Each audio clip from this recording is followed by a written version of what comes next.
ये बड़ी खबर है जो इस बीच सामने आ रही है। कोर्ट ने 3 दिन की रिमांड पर जो है सोनम को भेजा है और सोनम को लेकर अब मेघालय पुलिस जो है वो पटना से रवाना हो चुकी है और पटना से मेघालय के लिए टीम रवाना हो चुकी है। ये बड़ी खबर है जो इस बीच सामने आ रही है।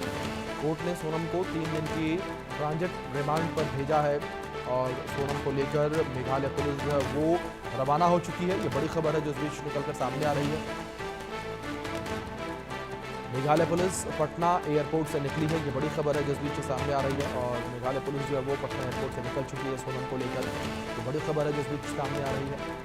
राजा हत्याकांड के मामले में ये बड़ा अपडेट सामने आया है सोनम को लेकर।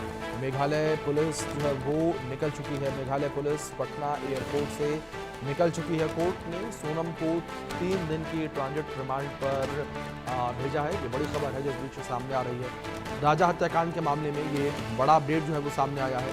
सोनम को लेकर मेघालय पुलिस जो है वो रवाना हो चुकी है। ये बड़ी खबर निकल कर सामने आ रही है और इस बीच मेरे सहयोगी रितेश मिश्रा जुड़ गए हैं, उनका रुख करेंगे अपडेट्स के लिए। रितेश, फिलहाल क्या इन्फॉर्मेशन आपको मिल पा रही है? क्या मेघालय पुलिस जो है वो सोनम को लेकर निकल चुकी है या अभी फ्लाइट का जो समय है वो नहीं हुआ? नहीं नहीं जो मेघालय पुलिस है वो पूनम को लेकर अभी थोड़ी देर पहले 3:55 पर जो फ्लाइट है इंडिगो की उसने टेक ऑफ किया।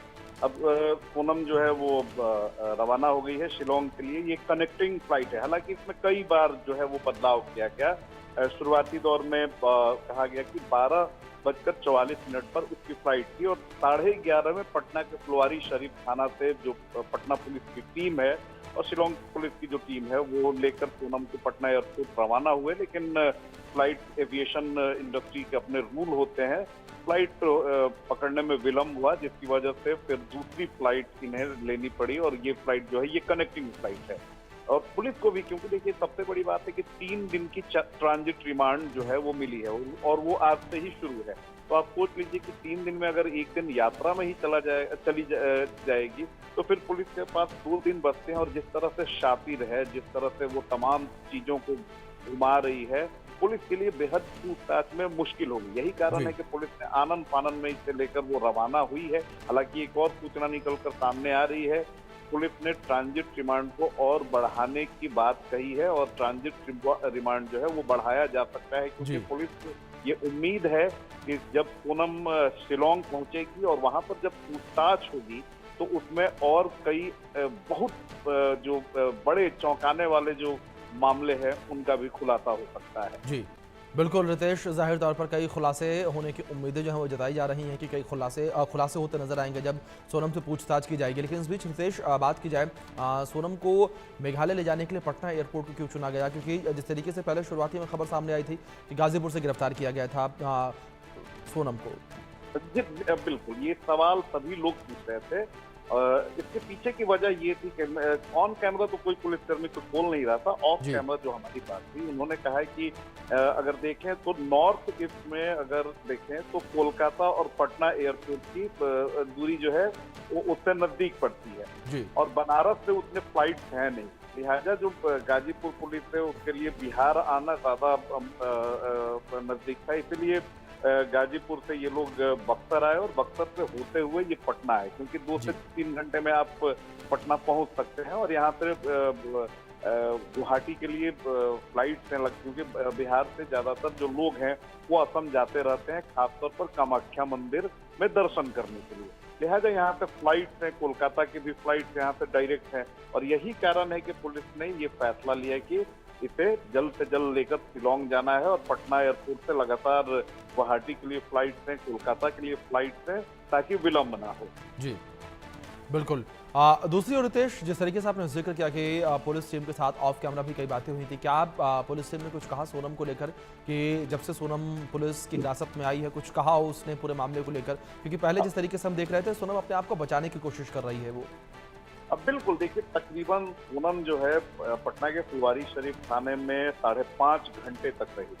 जब वो रवाना हो गई उसके बाद मैंने कई जो पटना पुलिस में जो अधिकारी हैं मैंने बातचीत की, क्योंकि सभी अधिकारी जो हैं इस हाई प्रोफाइल मामले को लेकर थाने में पहुंचे हुए थे और सारी चीजों की मॉनिटरिंग खुद कर रहे थे और मेघालय पुलिस की उन्होंने मदद भी की। तो मेघालय पुलिस के लोगों से जो बात हुई और इन्होंने जो कुछ देखा पूनम को जिस कमरे में रखा गया था, इन्होंने कहा कि मेघालय पुलिस के लोग कह रहे थे कि बेहद शातिर है, वो जुबान तक नहीं खोल रही है। कई बार उससे बातचीत करने की कोशिश की जा रही है। 2 महिला पुलिसकर्मी भी शिलोंग से आई हुई हैं, वो भी बातचीत करने की कोशिश कर रही हैं। आप सोचिए कि वो गाजीपुर से पटना चली आई तकरीबन 4 घंटे की दूरी तय करके, लेकिन उसने एक शब्द भी पुलिसकर्मियों से बातचीत नहीं की। उसे खाना तक ऑफर किया गया कई ढाबों पर कि आप खाना खा लो, पानी पी लो, लेकिन वो सिर्फ पानी पी रही थी। खाने में कुछ उसने डिमांड नहीं किया, यहाँ तक कि उसने चाय नहीं पी। और जब पटना उसे जिस कमरे में रखा गया था, वहां पर भी उसे जब ऑफर किया गया कि भाई आप इतना लंबा आप ट्रेवल करके आई हो, आप कुछ खा लो, वो नहीं खा रही थी। हाँ, हालांकि पुलिसकर्मियों ने ये जानकारी दी कि वो सोने के लिए बार बार बोल रही थी कि उसे सोने दिया जाए। हालांकि पुलिसकर्मियों ने वहीं पर एक टेबल था जहां पर वो बैठी हुई थी, वहीं पर वो सर रखकर थोड़ी देर के लिए उसने अपना स्नैप लिया। जो पटना पुलिस के जो कर्मचारी हैं जो जा रहे थे उस कमरे में बार बार, उनका कहना था कि उसके चेहरे पर अजीब तरह की रहस्यमयी एक गंभीरता उन्होंने देखी और बेहद शातिर पटना पुलिस के जो अधिकारी हैं उनका कहना है कि कई क्रिमिनल्स को उन्होंने देखा है, लेकिन जी। ये महिला होते हुए भी एक बहुत ही शातिर टाइप की एक ऊपर क्रिमिनोलॉजी देखी गई है। जी। और यही कारण है कि पुलिस एक एक इसकी गतिविधि की सीसीटीवी मॉनिटरिंग कर रही थी। अगर जो गाड़ियां निकली फुलवारी शरीफ थाने से उसकी भी मॉनिटरिंग की गई। 2 गाड़ियां भेजी गई स्कॉट करने के लिए और पटना एयरपोर्ट पर जब तक पूनम रवाना नहीं होगी, जब तक उसकी फ्लाइट टेक ऑफ नहीं कर गई, तब तक पटना एयरपोर्ट पर भी पुलिसकर्मियों की तैनाती रही। बिल्कुल बिल्कुल रितेश, अब देखना यहाँ पर ये होगा कि किस तरीके से जो मेघालय पुलिस है वो सोनम से पूछ